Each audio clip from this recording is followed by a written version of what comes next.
पिछले 12 घंटों में घटनाक्रम बहुत तेजी से बदला है। सोनम वांगचुक ने अपना आमरण अनशन जेपी नड्डा और जितेंद्र सिंह की मौजूदगी में खत्म कर दिया है। अभिजीत दीपके के हाथ से उन्होंने जूस नहीं लिया, जंतर मंतर आकर उन्होंने जूस नहीं पिया, मगर हाँ, जेपी नड्डा और जितेंद्र सिंह के हाथों जूस पीकर उन्होंने अपना आमरण अनशन खत्म किया। प्रधानमंत्री नरेंद्र मोदी रात को 12 बजे आते हैं और अपने मोबाइल फोन पर रिकॉर्ड करते हैं, जिसमें वो कहते हैं कि हम कड़ी कार्रवाई कर रहे हैं। ये बात अलग है कि छात्रों पर जो हिंसा हुई उस पर वो अब तक खामोश हैं। राहुल गांधी ने इस वीडियो पर करारा प्रहार किया और कहा कि इस तरह के वाहियात वीडियो जारी करना बंद कीजिए। दिलचस्प बात यह है दोस्तों कि जिस सलमान खान की मैंने इस मंच पर कल तारीफ की थी, अब वो छात्रों से कह रहे हैं कि वापस चले जाओ। एक और उनका संदेश आ गया, एक और संदेश में वो कह रहे हैं छात्रों वापस चले जाओ, सोनम वांगचुक आमरण अनशन खत्म कर दो। और यही नहीं, वो कहते हैं कि प्रधानमंत्री नरेंद्र मोदी पर विश्वास करो। टाइगर भाई, टाइगर जिंदा है कि नहीं?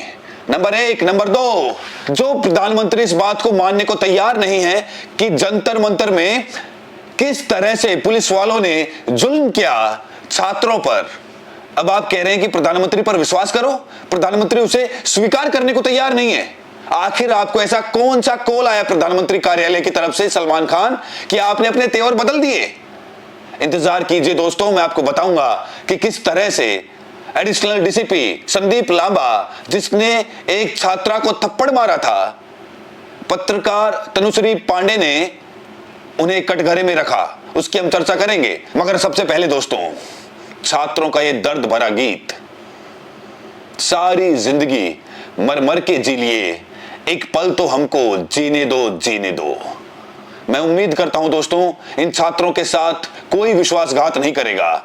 मैं ये भी उम्मीद करता हूं कि जब तक लक्ष्यों की पूर्ति नहीं होगी, इनके हितों के साथ कोई समझौता नहीं होगा। मैं चाहता हूं आप सुनिए इनके दर्द को, इनके जोश को सुना जाए।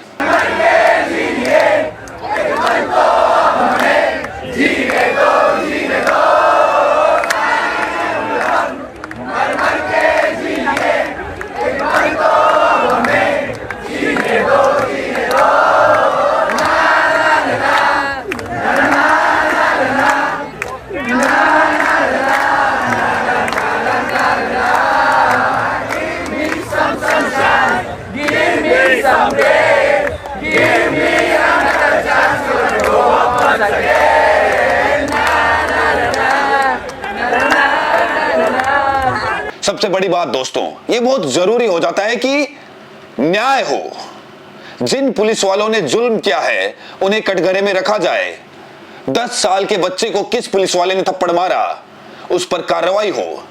जिस इंस्पेक्टर मीना ने एक छात्रा के बैक साइड में डंडा घुसाया, उस पर कार्रवाई हो। एडिशनल डीसीपी संदीप लांबा पर कार्रवाई हो। और मैं आपको बताना चाहता हूं, तनुश्री पांडे, पत्रकार तनुश्री पांडे, जिन्होंने हाथरस में शानदार रिपोर्टिंग की थी, तनुश्री पांडे दिल्ली पुलिस मुख्यालय गई और उन्होंने घेरा संदीप लांबा को। और देखिए पत्रकार को किस तरीके से सवाल करना चाहिए, तनुश्री पांडे कह रही है, देखिए। मारा क्यों है आप प्लीज बता देंगे सर? आपने थप्पड़ क्यों मारा लड़की को? सर आपने मारा क्यों है लड़की को?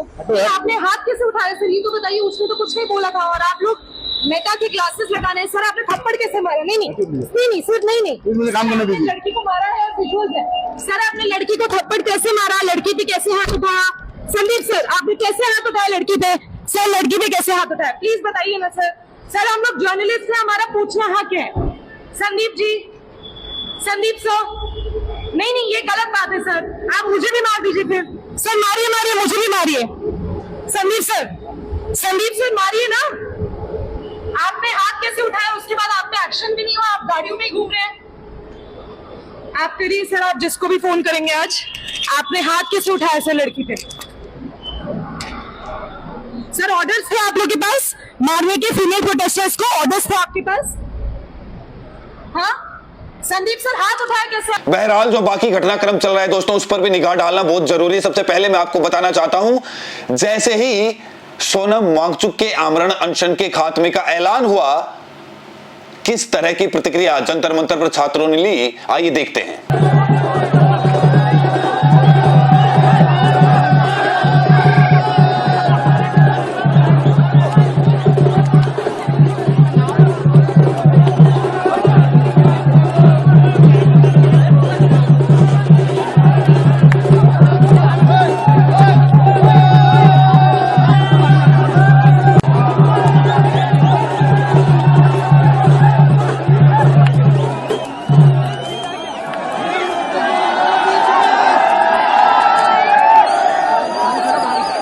और जैसे ही सोनम वांगचुक ने इस बात का ऐलान किया, अभिजीत दीपके ने इस बात पर खुशी जताई, मगर उन्होंने कहा कि मांगों को लेकर आंदोलन जारी रहेगा। सुनिए।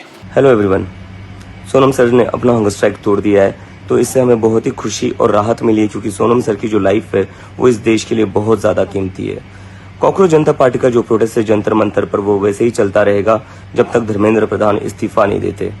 सोनम सर का जो सैक्रिफाइस रहा है 26 दिनों का, उसे हम वेस्ट नहीं जाने देंगे। जो दिल्ली पुलिस ने ब्रूटैलिटी करी है स्टूडेंट्स के अगेंस्ट, उन स्टूडेंट्स की जो सैक्रिफाइस थी उन्हें हम वेस्ट नहीं जाने देंगे। तो हमारा प्रोटेस्ट तब तक चलता रहेगा जब तक धर्मेंद्र प्रधान रिजाइन नहीं कर। दोस्तों, अब मैं आपको करीब 1 मिनट का एक वीडियो दिखाना चाहता हूं, जिसमें आप देखिए कि सोनम वांगचुक को भगवा साफा पहनाया जा रहा है, एक सफेद साफा भी पहनाया जा रहा है, और फिर उन्हें जूस पिलाते हैं जेपी नड्डा, और वो thank you thank you thank you कहते हैं। मैं फिर आपसे पूछना चाहता हूं, सोनम वांगचुक को अपना आमरण अनशन कहां खत्म करना चाहिए था और किसके हाथों खत्म करना चाहिए था? सबसे बड़ी बात, क्या जेपी नड्डा सारी मांगे मान गए हैं? यह सवाल होना चाहिए ना। क्या सारी मांगे मान ली गई हैं? सबसे पहले मैं आपको दिखाना चाहता हूं वो वीडियो जिसमें उन्होंने अपना आमरण अनशन खत्म किया।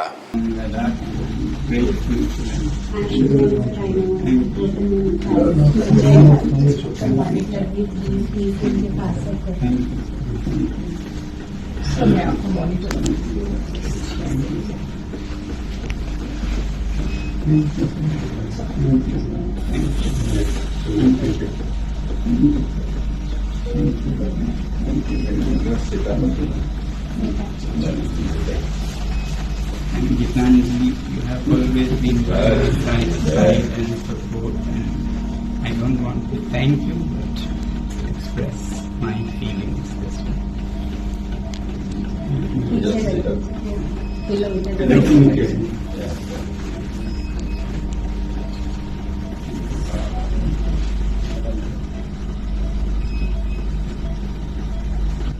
Hunger tastes better.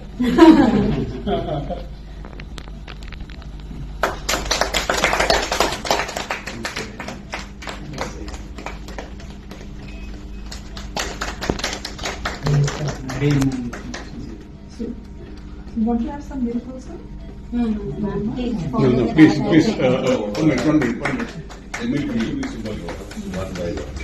Yeah, I have sent a day by day menu. Okay. No energy. Can I also?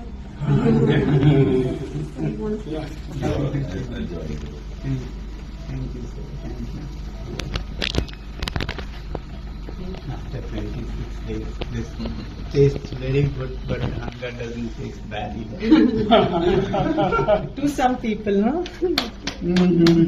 दिलचस्प बात यह है कि आमरण अनशन खत्म करने के बाद सोनम वांगचुक ने संदेश जारी किया। उसमें वो क्या कहते हैं मैं आपको पढ़कर सुनाना चाहता हूं। कहते हैं कि अभी यूनियन मिनिस्टर जेपी नड्डा और जितेंद्र सिंह की मौजूदगी में और लेह लद्दाख के बाकी सीनियर लीडर्स की मौजूदगी में मैंने अपना आमरण अनशन खत्म किया, जो कि 26 दिनों से चल रहा था। इससे पहले 65 संसद सदस्यों ने मुझसे मिलने की कोशिश की और उन्होंने कुछ खतों पर हस्ताक्षर किए, और इन सब की मौजूदगी में मैंने अपना आमरण अनशन खत्म कर दिया। उन्होंने कहा कि सब सतर्क रहें और किसी तरह की कोई हिंसा ना करें।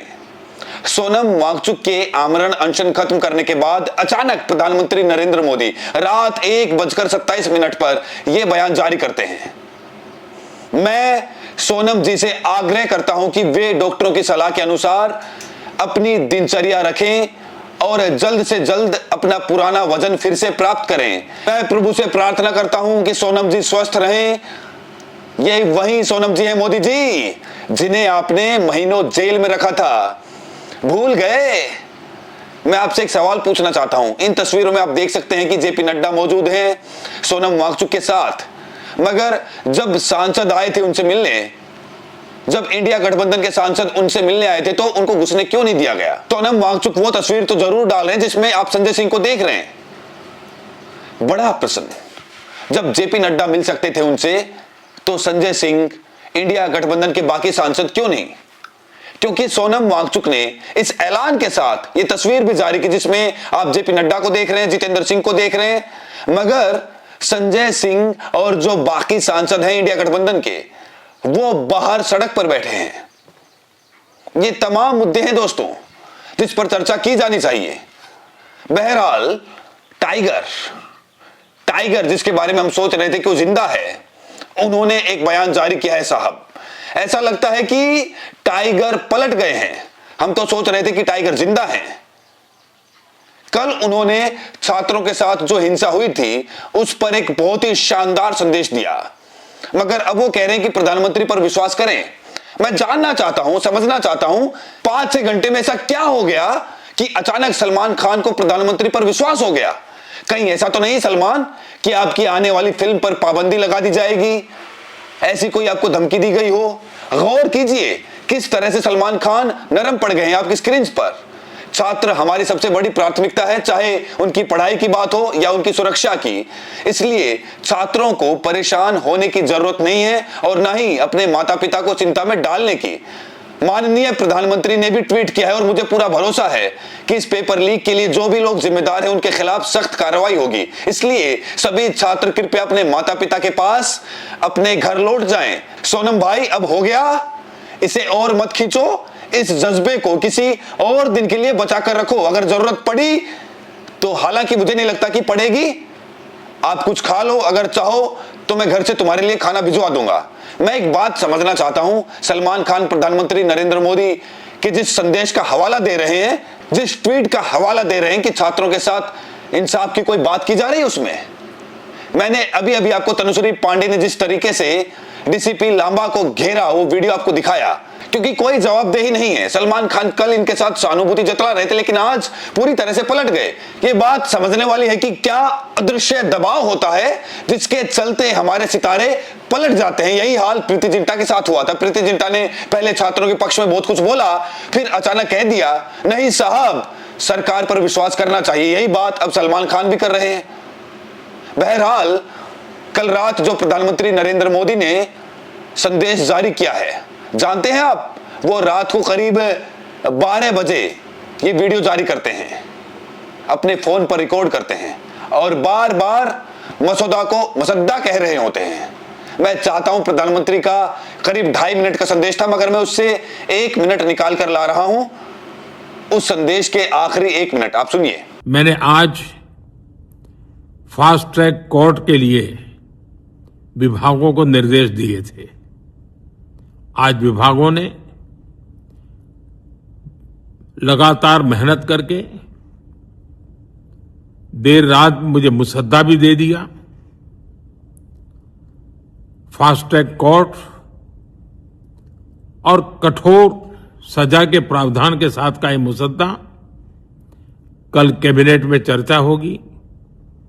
कैबिनेट के साथियों के सुझाव के बाद उसका अंतिम रूप दिया जाएगा और सोमवार से संसद का दूसरा सप्ताह शुरू हो रहा है, तब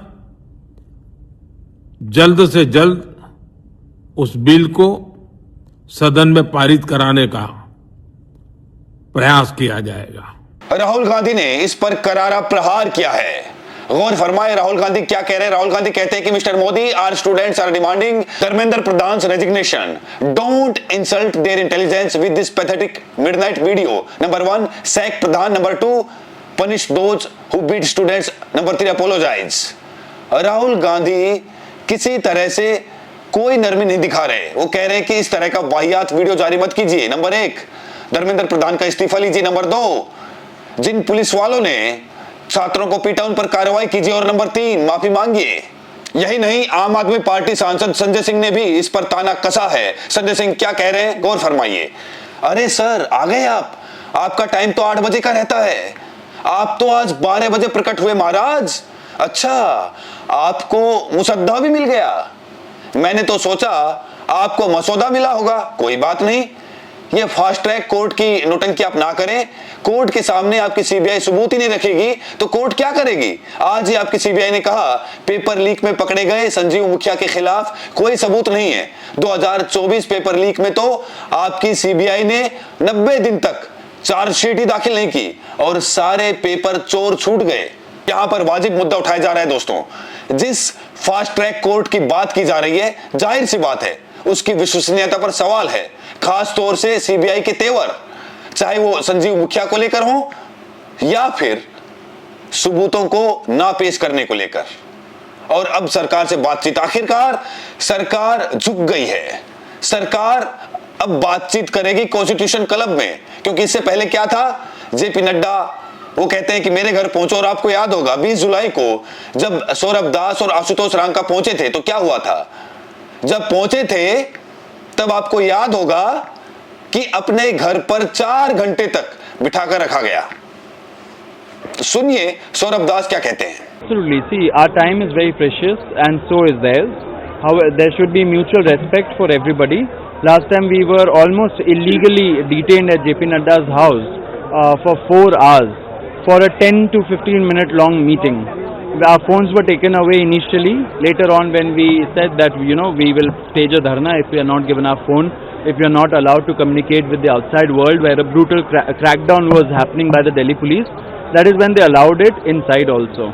See, the measures suggested by the Prime Minister, first of all starting with the fast track courts, it doesn't really solve the problem. It's a band-aid measure. The fast track courts are, how are they usually created? They are not created afresh. The existing courts where there's huge pendency, 5 crore pendency in Indian judiciary, especially in the lower courts, those courts are designated as fast track courts. So they think they are solving a problem when they really are not, and in the process creating more problems for the judiciary. So what we really need is a holistic approach to this issue of paper leaks, about the issue of education reforms. You can't create another problem, another severe pendency in the judiciary also because of this reason, right? As far as the law goes, I mean, no law is made in such haste. Laws have to be made after a lot of deliberation, discussion. So I would like to tell the people of this country, the protesters who are out on the streets, do not accept this eyewash, because laws cannot be made in a day or two. They have to be thought through, they have to be scrutinized in Parliament, it has to go before a standing committee, they have to consult people who have devoted decades of their lives to the education sector. बहरहाल ये जो पूरा घटनाक्रम चल रहा है, आम आदमी पार्टी सांसद संजय सिंह को इस पर बिल्कुल भी विश्वास नहीं है। संजय सिंह कह रहे हैं कि जब हम मिलने गए थे तो हमें मिलने नहीं दिया गया था। वो सवाल पूछ रहे हैं कि क्यों। सुनिए उन्होंने क्या कहा। सरकार का दोगला चरित्र देखिए कि कल 55 सांसदों का हस्ताक्षर करा के और एक डेलीगेशन जब मिलने उनसे गया था सांसदों का, तो वहां नहीं मिलने दिया मोदी जी की सरकार ने। और आज मंत्री गए मिलने, कोई बात नहीं, क्योंकि सबको उनके स्वास्थ्य की चिंता थी, सबकी अपील थी कि वो अपना अनशन खत्म करें। उनका जीवन इस देश के लिए अमूल्य है, लेकिन जो आंदोलन के मुद्दे हैं, इस देश के करोड़ों युवाओं के मुद्दे हैं, उस मुद्दे का क्या हुआ। मुसद्दा तो मिल गया नरेंद्र मोदी जी को, कह रहे हैं हमें मुसद्दा मिल गया, मेरे ख्याल से वो मसौदा कहना चाह रहे होंगे, लेकिन जो डिमांड थी आंदोलनकारियों की, उसमें से कौन सी डिमांड उनकी पूरी हुई, ये महत्वपूर्ण है। और इसीलिए शायद जो सीजेपी है उसके नेता अभिजीत दीपके ने ये कहा कि भाई अनशन खत्म होगा लेकिन आंदोलन जारी रहेगा, क्योंकि 1 करोड़ रुपए जो लोग मृतक थे उनको मुआवजा देने की बात, जिन्होंने आत्महत्या की थी, जिन नौजवान छात्र छात्राओं ने, इसके अलावा जो आंदोलनकारी हैं उन पे मुकदमे न लिखे जाएं, शिक्षा मंत्री का इस्तीफा हो, ये जो डिमांड्स थी नौजवानों की, उसका क्या हुआ, उस पे सरकार क्या करेगी वो देखना होगा। दोस्तों ये बहुत ही निर्णायक मोड़ है, बहुत ही निर्णायक मोड़ है। सरकार आपको समझना पड़ेगा, कल शाम 6:30 बजे इन्होंने एक फरमान जारी कर दिया था सभी रेस्टोरेंट ओनर्स को कि 6:30 बजे तमाम कैनॉट प्लेस में सब बंद होगा। उसके बाद इंटरनेट बंद कर दिया गया। यह है सरकार के काम करने का तरीका। आप अगर बातचीत करें तो इंटरनेट बंद कर देंगे, अगर आप बातचीत कर रहे हैं तो आप रेस्टोरेंट्स वो सब बंद करवा देंगे, होटल बंद करवा देंगे। क्यों भला? ये कितनी घटिया सोच है। आपने होटल शायद इसलिए बंद करवाए ताकि कोई खाना ना मंगवा सके, क्योंकि हो क्या रहा है, दिल्ली भर से, और सिर्फ दिल्ली भर से नहीं, देश भर से लोग जोमेटो के जरिए, स्विगी के जरिए जंतर मंतर पर लोगों तक खाना पहुंचा रहे हैं। और ये खाना कहां से आता है? कनॉट प्लेस से आता है। और सरकार ने क्या किया, फरमान जारी कर दिया कि कनॉट प्लेस के सारे होटल्स बंद कर दिए जाएं। ये कितनी संवेदनहीन सरकार है, कितनी बेरहम सरकार है। यानी वो खाना भी ना खाएं, चलिए उन्होंने खाने के दूसरे विकल्प ढूंढ लेंगे, लेकिन ये सोच कैसी है? बहरहाल मैं आपको बतलाना चाहता हूं कि आरजेडी की नेता कंचना यादव भी कल देर रात जंतर मंतर पहुंची और उन्होंने छात्रों के लिए ये संदेश जारी किया। जंतर मंतर और जंतर मंतर का जो नजारा है मैं अपनी आंखों से आपको बताना चाह रही हूँ कि यहाँ पर इतने तादाद में लोग आए हैं, इतने तादाद में लोग आए हैं कि आपको एक जगह से दूसरी जगह पर जाना मुश्किल है। और सबसे बड़ी बात और सबसे इम्पोर्टेंट बात कि यहाँ पर कोई एक राज्य के नहीं, कोई एक कॉलेज के नहीं, कोई एक यूनिवर्सिटी के नहीं, बल्कि हर राज्य से आए हुए लोग हैं, हर कॉलेज से आए हुए लोग हैं, और हर परीक्षा जो पेपर में जो लीक में छपाए हुए हैं, हर एग्जाम से स्टूडेंट यहाँ पर आए हुए हैं। और इसको देखकर कोई अगर चाहे कि कुछ भी प्रोपेगेंडा कर सकता हो, रोक सकता हो, रुकवा सकता हो, या इसको गलत ठहरा सकता हो, ये इसको बदनाम कर सकता हो, ये पॉसिबल नहीं है। और कितना भी ताकत लगा ले, ये जो तादाद है, ये जो भीड़ है, ये जो लोग हैं, इनको रोकना ही पॉसिबल है। और ये शायद नरेंद्र मोदी के जीवन का सबसे बड़ा चैलेंज होगा, क्योंकि उन्होंने बहुत हल्के में इस मुल्क को लिया, बहुत हल्के में स्टूडेंट को लिया, बहुत हल्के में युवाओं को लिया, और बहुत हल्के में इस देश के जो लोग हैं, इस देश की डेमोक्रेसी को लिया। और लेकिन ये लोग शांत होने वाले नहीं हैं जब तक इनको प्रॉपर सिस्टम को सही करके नहीं जाएंगे, दुरुस्त करके नहीं जाएंगे, शांत होने वाले लोग नहीं। बहुत ही निर्णायक मोड़ है दोस्तों, सरकार अपना खेल खेल रही है। सवाल ये कि क्या इस खेल के सामने कोकरोच जनता पार्टी के संस्थापक झुक जाएंगे, फंस जाएंगे? क्योंकि सरकार दबाव बना रही है। जो लोग छात्रों के पक्ष में, युवाओं के पक्ष में बोल रहे थे, सरकार उन पर दबिश डाल रही है। बहुत कम है जिनकी रीढ़ अभी भी बदस्तूर बनी हुई है। और हमें देखना पड़ेगा कि इन छात्रों के पक्ष में कौन खड़ा हुआ है, कौन पलट रहा है। ये सवाल बहुत अहम हो जाते हैं दोस्तों। बाकी आप ये वीडियो कहां से देख रहे हैं कमेंट्स में जरूर बताएं, और साथ में जो लोग जंतर मंतर पहुंच रहे हैं वो वहां की स्थिति भी कमेंट्स में जरूर बताएं। बहुत बहुत शुक्रिया, बहुत बहुत धन्यवाद।